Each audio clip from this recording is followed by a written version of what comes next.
António Rebelo de Sousa é o convidado deste Hora Económica. É sempre António, um grande prazer. é um prazer também recebê-lo cá, como sempre. Começámos por olhar para a Grécia. Mais uma vez, não houve acordo neste fim de semana. Já não se espera que haja desenvolvimentos até ao Eurogrupo na próxima quinta-feira. O Financial Times dizia hoje que este fim de semana os credores demoraram 45 minutos a recusar a proposta que Atenas levou para cima da mesa. Estamos numa fase diferente. Não, eu penso que já deu para ver que ou o Syriza e o governo grego fazem algumas concessões ou vai ser muito difícil haver um acordo com a União Europeia e com o Eurogrupo.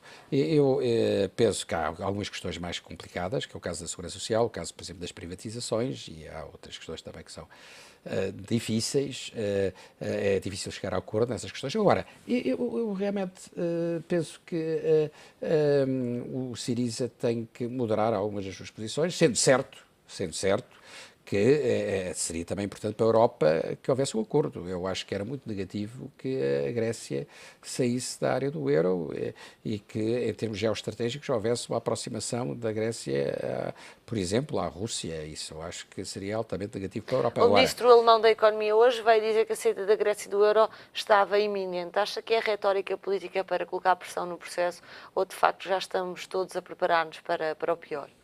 Bem, não sei qual é a ideia de quem produz essa afirmação. Se calhar, enfim, pensa mesmo que é quase inevitável.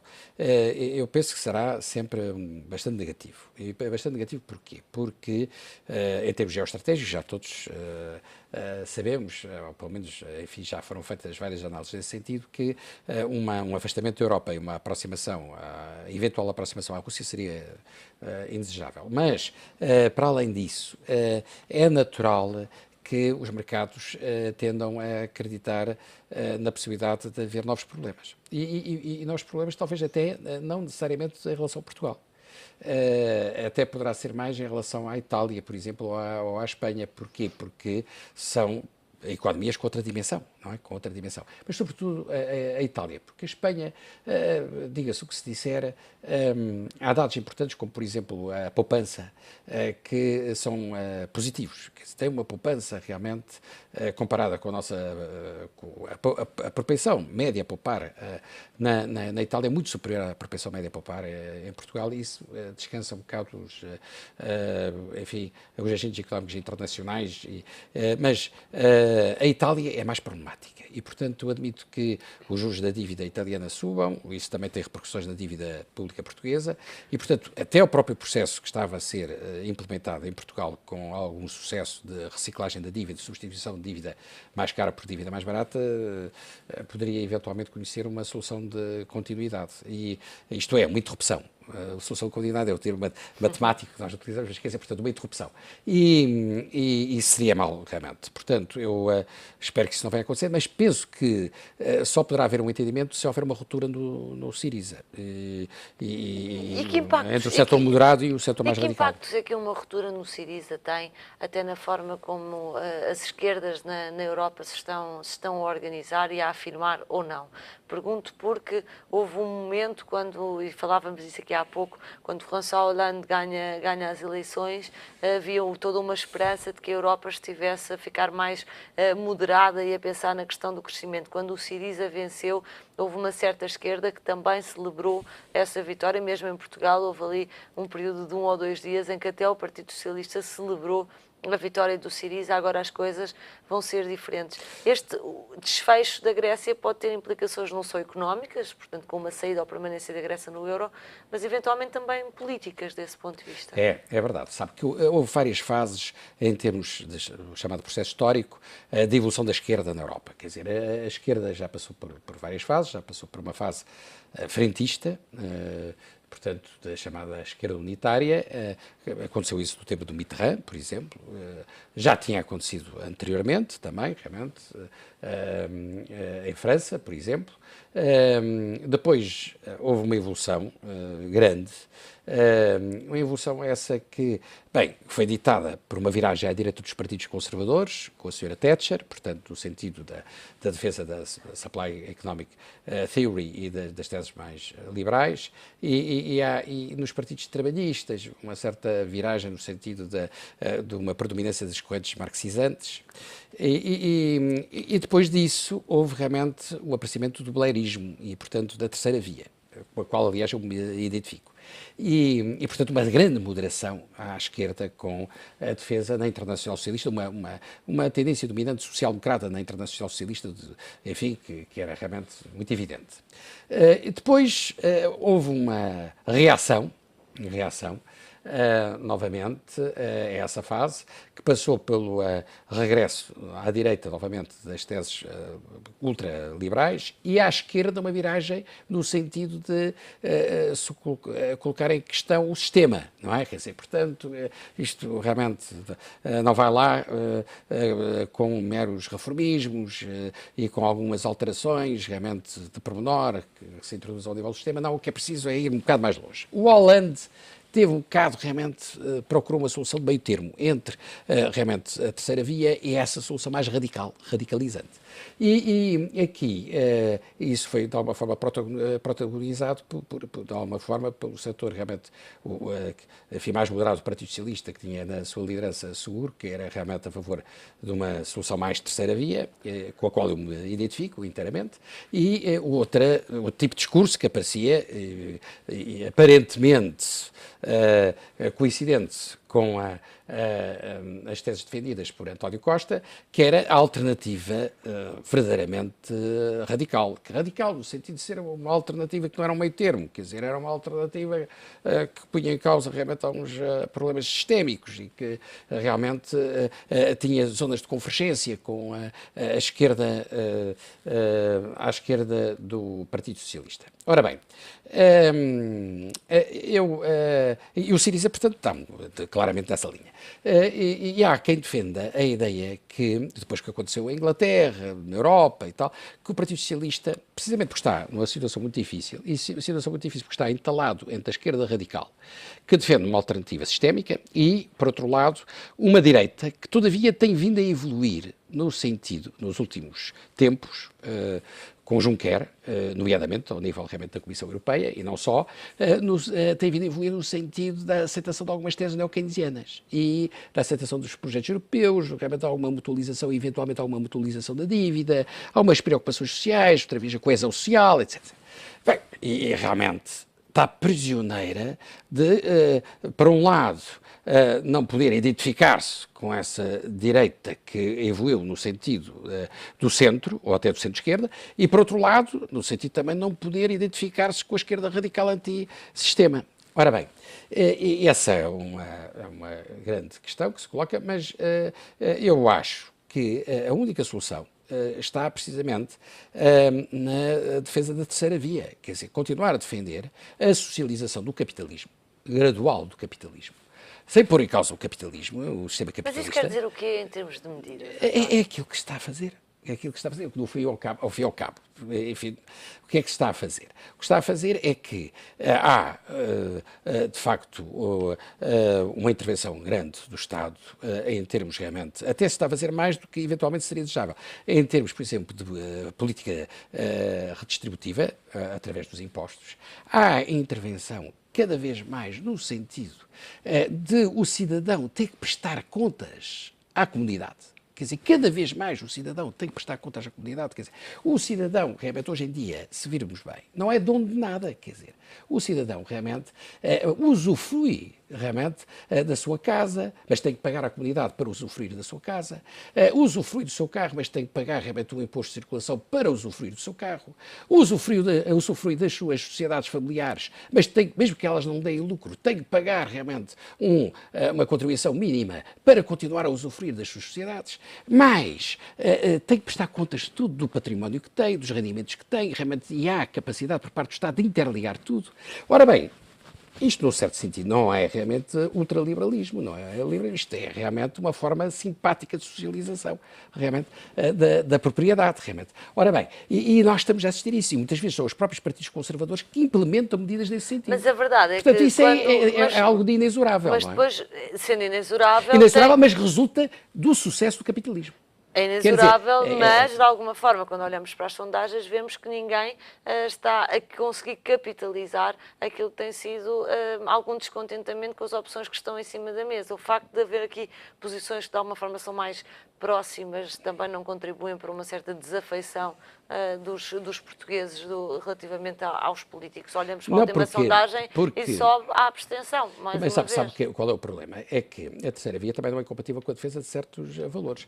E realmente as lideranças, às vezes, à esquerda, não são muito claras na defesa desses mesmos valores. Por exemplo, a necessidade de nós defendermos que haja centros de decisão no nosso próprio país. Porque se nós queremos que a nossa economia seja competitiva, que as nossas empresas sejam competitivas, que elas se afirmem no plano internacional, gostaríamos que alguns dos centros de decisão fundamentais continuassem no nosso país. Ora bem, e esse discurso da defesa de que deveria haver uma estratégia para os centros de decisão económicos, em alguns setores estratégicos, continuarem realmente no nosso país, esse discurso não tem existido por parte da esquerda. A esquerda democrática não tem tido esse discurso. Faz umas flores por causa da TAP e tal, mas realmente, de uma forma consistente, não tem feito. Outra questão, que é fundamental, em que há uma divergência entre o centro-esquerda e o centro-direita. O ordenamento do território, a prioridade ao ordenamento do território, a prioridade ao planeamento regional, ou ao planeamento a nível nacional, planeamento indicativo, a sintonização dos setores estratégicos, medidas de incentivo para os setores estratégicos. Mas isso parece tão desligado, António, daquilo que preocupa realmente os portugueses, ou o eleitorado. Não me parece que isso seja desligado, porque realmente o eleitorado tem a noção de que, por exemplo, é importante que os centros de decisão estratégicos... Não, estava a falar na questão do ordenamento do território, por exemplo. Não, porque se isto for bem explicado, se for explicado que só é possível fazer uma reforma do Estado, se soubermos quais são os recursos com que se conta a nível regional, se souber realmente quais são as necessidades a nível regional e que para isso é preciso haver um ordenamento do território, realmente, se isso for explicado, as pessoas percebem. Ora, não tem havido essa preocupação. Portanto, a preocupação reconduz a explicar que estamos contra. Não é? É preciso saber dizer que não. Um bocado o discurso de Manuel Alegre, não é? É preciso, enfim, e um bocado a sua poesia. É preciso saber dizer não. Portanto, o discurso e o programa da esquerda, em larga medida, reconduzem-se a isso. É preciso saber dizer não. Ora, é preciso saber dizer não, mas é preciso ir um bocadinho mais longe. E não se tem ido mais longe em termos do que aquilo que é do conhecimento geral, em termos da apresentação de propostas alternativas consistentes. Como é que leu a última sondagem conhecida que continua a dar a vitória ao Partido Socialista, mas a haver aqui um estreitamento da diferença entre o Partido Socialista e a coligação e, por outro lado, no que diz respeito aos protagonistas, há uma melhoria da percepção dos portugueses relativamente a António Costa e a Pedro Passos Coelho, mas superior a esse salto positivo relativamente a Pedro Passos Coelho. Pois, o que se passa é que o Partido Socialista está mais ou menos como estava no tempo de Seguro, de António José Seguro, quer dizer, em termos de sondagens. Onde o problema é político? Onde o problema é um problema realmente político, não é? Não é um problema de pessoas, é um problema político, portanto não é substituindo pessoas que se resolve esse problema, não é? Realmente isso foi uma visão realmente, digamos, muito limitada, realmente, de quem não se apercebe que as coisas não se reconduzem a um jogo de pessoas. É uma questão política que tem que ver realmente com problemas de fundo, com que está confrontada a economia europeia e a sociedade portuguesa também, que não foge realmente à regra, e depois é um problema, digamos, que só se resolve havendo propostas que sejam consistentes. Por acaso, em alguns domínios, as propostas apresentadas pelo Partido Socialista, por exemplo, em termos macroeconómicos, apresentam alguma consistência. Mas há outros domínios, por exemplo, no domínio das reformas estruturais, da Segurança Social, da reforma da educação, da reforma digamos, da saúde, em que o Partido Socialista ainda não conseguiu apresentar propostas tão consistentes quanto seria desejável. Vamos então à TAP, porque há pouco falávamos questões dos centros de decisão, a nossa TAP, dos centros de decisão, que até ver é nossa, no sentido em que a maioria do capital parece ser de um português, mas hoje ficámos a saber que pode haver aqui também participação no capital do lado do Banco Público Brasileiro, BNDES. O secretário de Estado esta tarde veio, de resto, dizer, secretário de Estado dos Transportes, dizer que a haver essa participação é no lado de David Neeleman e não retira a maioria do capital aos portugueses, mas atesta alguma falta de transparência neste processo. No dia a seguir, o day after, ficamos a saber que afinal há mais acionistas. Bem, eu em relação ao assunto, quero dizer o seguinte. Em primeiro lugar, temos que distinguir a forma do conteúdo. Quanto à forma, eu já disse várias vezes que esta não foi a melhor maneira, a melhor metodologia de resolver o problema, enfim, porque estamos quase em cima de eleições, não havendo um consenso com o Partido Socialista, com o maior partido da oposição, talvez fosse de só tomar decisão mais tarde, depois das eleições. Mas, enfim, isso é a minha maneira de pensar, poderá haver outras. Agora, quanto ao conteúdo, eu sou realmente partidário de que o Estado deveria manter sempre uma posição de referência. Não é? Minoritária, mas, eventualmente minoritária, mas com acordo para social. Mas isso é a minha maneira de pensar. Agora, foi adotar esta solução. Foi adotar esta solução, o que eu acho é que esta foi a menos má. Porque realmente, dos candidatos existentes, daquilo que eu conheço dos candidatos, todos os que foram falados e todos os existentes, o mais credível, aquele que tinha maior, realmente tinha uma maior credibilidade e uma maior idoneidade, pelo menos aparente, era de facto a Azul e era realmente o David Neeleman, incontestavelmente. Incontestavelmente. Mas, do meu ponto de vista. Agora, há aqui uma dúvida. Há aqui uma dúvida. O que foi conseguido, em alguns aspectos, foi positivo. O Hub continua durante realmente bastante mais tempo, 30 anos. Depois, realmente, enfim, mesmo em relação às rotas, foram conseguidas uma série de garantias. Quanto à maioria de capital social, de facto, há um sócio português, de facto, mas o sócio português participa a nível, tanto quanto eu julgo saber, individual e não... A nível da barraqueira, é o dono da barraqueira, mas não é a barraqueira como acionista. Que participa como acionista, ele individualmente. Bem, isso deveria ser melhor explicado, não é? Depois, ele tem muita experiência, realmente o domínio dos transportes, mas no domínio, digamos, da aviação, do transporte aéreo e realmente da aeronáutica, não tem realmente experiência nenhuma, não é? Quer dizer, objetivamente falando, não quero dizer que não venha a ter, portanto, assim também ninguém começava a entrar num Bom, mas para a parte da experiência no setor está lá David Neeleman. David Neeleman, mas isso está a pensar, porque...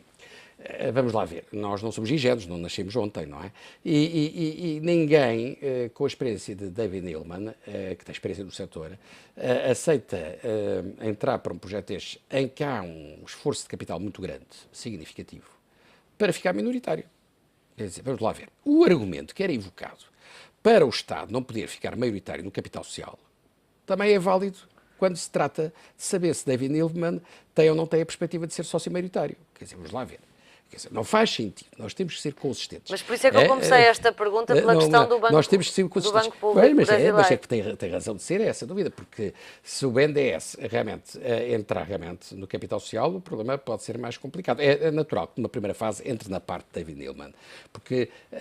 não enfim, pode sequer entrar na outra, não é? Mas deve haver uma perspectiva de longo prazo, se conseguir, não sei de que maneira, não sei, de haver, por parte de David Neeleman, a possibilidade de ele ter, por via indireta, o controle da maioria do capital social. Pela mesma lógica que obedecia à tese, evocada por muitos analistas, de que não faria sentido o Estado realmente privatizar uma minoria do capital social, porque ninguém estaria na disposição de dar o seu know-how e investir bastante capital, sem realmente ficar a prazo com o controle da maioria do capital social. E, portanto, como para qualquer pessoa que já teve no passado alguma experiência empresarial, não é? É evidente que isso carece uma resposta, a não ser que o acionista português explique, enfim, que está mesmo interessado também em investir a nível pessoal e em ter uma posição realmente reforçada a nível pessoal e que, no fundo, a associação que ele faz a David Neeleman é uma associação tendo em vista a transferência de know-how para ele mais tarde um dia ter o controle da empresa, não é? Realmente isso também faz algum sentido lógico, não é? Agora, há aqui uma questão que merece, enfim, ser esclarecida por quem de direito, evidentemente. Uma das questões que se colocou sempre neste processo era o facto de, a bem do sucesso desta privatização, não se podiam conhecer os conteúdos das propostas que estavam em cima da mesa. Portanto, de alguma forma, houve uma lógica de que o segredo é a alma do negócio e Isso é compreensível. sobrepôs-se essa lógica àquilo que agora parece ser o interesse nacional. Devem ser conhecidas as propostas, de resto, um dos concorrentes já disse que agora exigia conhecer, Bem, agora, precisamente por esta alteração. Vão ter que ser conhecidas, não é? Agora vão ter que ser conhecidas, porque eu sei que o Tribunal de Contas está a acompanhar o processo e que o próprio Tribunal de Contas, estou convencido eu, que mais tarde ou mais cedo porá como condição, enfim, que haja transparência total e isso implicará que seja conhecer essas propostas. Ser de conhecimento público. Vamos à questão da reversão. O Partido Socialista diz que se for o governo que tudo fará para reverter o negócio, retórica política, ou acredita que é mesmo uma intenção? Pode ser intenção, mas não é fácil, não é? Porque nós vivemos num Estado de Direito, não é? Um Estado de Direito democrático. Se há um compromisso assumido por um governo, o governo que vem a seguir tem que aceitar esse compromisso. Quer dizer, isso é uma coisa que não faz grande sentido. Se, enfim, há um contrato assinado, enfim, nesse contrato assinado realmente se estabelece que há a privatização de 66% do capital social para um determinado grupo, só se houver incumprimento de cláusulas por parte dos compradores privados, é que o Estado poderá ter a intenção de reverter o processo. Não faz sentido se não houver incumprimento. Quer dizer, isso para mim é evidente. Portanto, tudo aquilo que está consagrado no contrato, até eventualmente uma opção de compra dos restantes 30 e tal por cento, terá que ser respeitado pelo Estado, a não ser que haja algum incumprimento por parte dos sócios privados. Claro que se houver algum incumprimento por parte dos sócios privados e se o Estado pode ser particularmente exigente na fiscalização do cumprimento. Mas a minha pergunta ia mais no sentido se o Partido Socialista beneficia realmente em reverter o processo e voltar a ter uma TAP com as dificuldades que fizeram de resto com que a TAP fosse sempre uma empresa que estava na lista de privatizações de todos os governos. Não, eu acho que uma vez concretizada a privatização, é muito difícil conseguir que de uma reversão resulte algo de positivo para o governo e para o país. É muito difícil, porque já foram dados depois passos tão significativos que é muito difícil realmente depois conseguir algo de positivo. Ficou com a sensação que a TAP foi vendida ao desbarato? Não, isso é outra questão. Vamos lá ver. Se a TAP tem dívidas e se os novos sócios assumem essas responsabilidades, vamos lá ver, o preço efetivo de compra não é o de 10 milhões de euros. É a dívida mais... Temos que acrescentar a situação líquida negativa. Quer dizer, nós quando avaliamos uma empresa, há dois métodos de avaliação da empresa, que é o método patrimonial e o método dos fluxos. O método dos fluxos é o método, quer dizer, portanto... Olha para a frente, para a geração futura de cash flows. Para a geração de cash flows e faz realmente o net present value, o valor atualizado, realmente, digamos... Dos cash flows futuros. Dos cash flows futuros. Ora bem, o método patrimonial é a situação líquida, portanto, é realmente o ativo menos passivo, não é? Digamos assim. Ora bem, isto simplificando, isto tinha que ser um bocadinho explicado mais aprofundadamente, mas simplificando um bocado. Ora bem, portanto, se a empresa tem uma situação líquida negativa, ou o grupo tem uma situação líquida negativa, temos que acrescentar ao preço pago a situação líquida negativa. É isto, quer dizer, portanto, não são os 10 milhões de euros.